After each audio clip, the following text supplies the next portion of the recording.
If you want to improve the way that you pitch and present, there are 9 big mistakes that you want to watch out for. Over the last 10 years, I've helped thousands of individuals and teams master the way they pitch and present, and these are the things that you need to stop. No, really, stop it. Mistake number 1, making it all about you. Look, it's not about you, it's all about them. It's all about the audience. If you're not tailoring the content of your pitch to the people that you're pitching to, the content of the presentation to the people in the room, then it's falling on deaf ears. Your audience's first question is essentially, what's in it for me? If you can't answer that, then people very quickly switch off. Mistake number 2, death by PowerPoint. Oh my goodness. No one wants to read your slides. Your slides are not there as a script. Your slides are there to improve the impact of your message. How many times have you sat in a meeting or at a conference and just felt like you wanted to curl up into a ball and disappear as you watch someone read off the screen?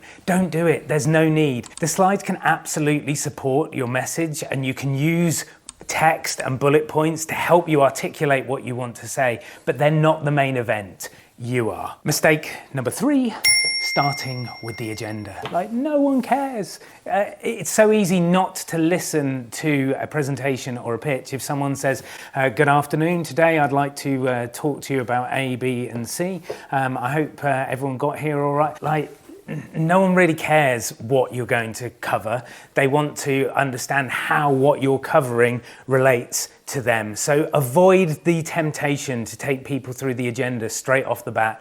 Actually think about how you engage your audience first. Can you start with a surprise? Can you bring them in and make them want to listen more before you set out a roadmap for what's going to happen next? Mistake number 4, and this is a big one in corporate land, jargon, acronyms, like things that people don't understand and that don't make sense.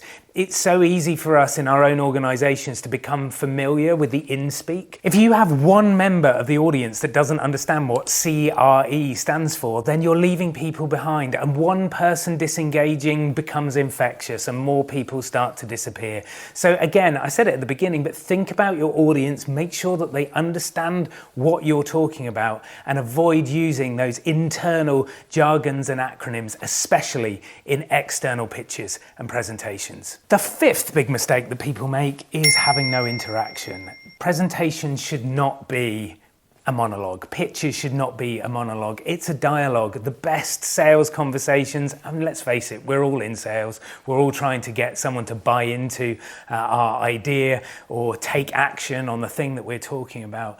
The best interactions are two-way.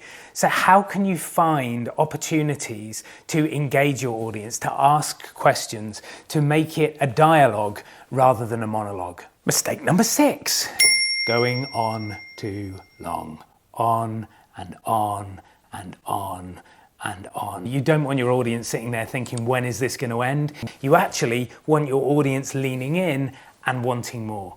So cut things down, get straight to the point, and don't overwhelm people with too much information. Mistake number 7, we are nearly there, and this one is all about talking too fast, because when we get really excited or when we get a little bit nervous, things start to come out of our mouth in a really, really speedy way and no one can actually hear what you're saying. So take a deep breath. Think about really being deliberate with the message that you're sharing, and make sure that you take your time to share it. When we have gravitas, when we allow gravity to work through the body, then we become more influential. Think of the best speakers and presenters you know, and I guarantee you they're not in a rush. Mistake number 8 is the slow fade out towards the end, where you kind of finish and go, any questions? What we want to do when we're finishing a pitch or a presentation is end on a high. We need to have a call to action. What is it that we want our audience to do as a result of listening to us speak? It's so easy to have a fantastic energy and a fantastic message, and all of that to count for nothing because you just allow things to fall away without actually making the ask. And the final mistake number 9 that I see people making, is not putting in the work. Presentations, pitches actually require you to get in the gym and do the reps. These are not things that you can just do off the cuff. You might get away with it once or twice, but if you want to be consistently brilliant at delivering your message, you've got to put in the rehearsal.